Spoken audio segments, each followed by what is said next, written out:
हे उघड. वायल्या तोंडाचे झिलपट तोंडे. एवढं खाले देतो तरी पोकून नाही राहिली काय तू? अजून माझ्या रक्त पेत तरी अंगी नाही लागू राहिलं का तुया? झिलपे वायली काळी सुकली बोंबील. अहो तुम्ही पाहिना पहिलं किती सुधे आहे तर, एक नंबरचे दारोडे आणि एक नंबरचे बेवडे आहे ना तुम्ही, आणि मले म्हणून राहिले तर. अहो माया काय प्रॉब्लेम आहे काय? मी आज पिऊन आहे, सकाळी चांगला होऊन जाईन.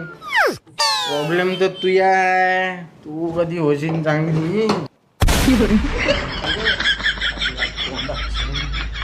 आज जास्तच झाली वाटते दारू. 5 लागून चाहिले आज मले.